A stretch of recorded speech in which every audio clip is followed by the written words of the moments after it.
Israel ने जिस तरह से हमास के चीफ इस्माइल हानिया को ईरान में घुसकर मारा है, उसके बाद दुनिया न सिर्फ सहमी हुई है बल्कि मिडिल ईस्ट के कई देश दहशत में आ गए हैं, क्योंकि ईरान के सर्वोच्च नेता अयतुल्ला अली खेमेनी ने हमास लीडर इस्माइल हानिया की हत्या के बाद इसराइल से बदला लेने की कसम खाई है।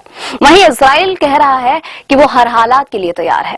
इस टकराव से अंदाजा लगाया जा सकता है कि दुनिया एक बार फिर से तीसरे विश्व युद्ध के मुहाने पर आकर खड़ी हो गई है।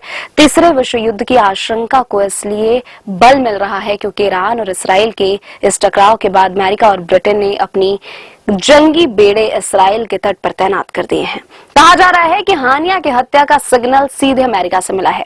यह दावा हमास और ईरान समर्थक कर रहे हैं क्योंकि बेंजामिन नेतन्याहू अमेरिका से वापस इसराइल लौटे और उसके कुछ ही घंटों के अंदर हिजबुल्लाह के नंबर 2 फौद शुकर का और फिर हमास चीफ हानिया को मार दिया गया। इस बीच ईरान ने अपनी मस्जिद पर लाल झंडा लहरा दिया है। लाल झंडा यानी बदले का अल्टीमेटम। ईरान के सुप्रीम लीडर अयतुल्ला अली खामेनी ने बदले का ऐलान करते हुए कहा कि इस्लामी गणराज्य की सीमाओं के भीतर घटी इस कड़वी और दुखद घटना के बाद बदला लेना हमारा कर्तव्य है। बता दें कि इसराइल और फलस्तीन के बीच पहले से युद्ध चल रहा है।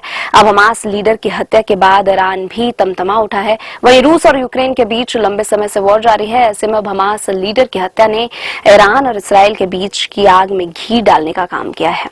मिडिल ईस्ट की यह जंग कभी भी विश्व युद्ध के रूप में तब्दील हो सकती है। ऐसा इसलिए है क्योंकि खाड़ी देशों पर सीधे तौर पर महाशक्तियों का प्रभाव है। अमेरिका, ब्रिटेन समेत पश्चिमी देश इसराइल के समर्थन में हैं, तो रूस, चीन, ईरान का समर्थन कर रहे हैं। इसराइल साफ कर रहा है कि जब तक हमास खत्म नहीं होगा तब तक युद्ध जारी रहेगा, यानी ईरान, यमन और हूती और लेबनान का हिजबुल्लाह भी हमले जारी रखेगा। यदि ये जंग और व्यापक हुई तो जो देश अब तक पीछे से समर्थन कर रहे थे वे खुले तौर पर सामने आ जाएंगे। ऐसे में मिडिल ईस्ट की ये आग और भड़क सकती है।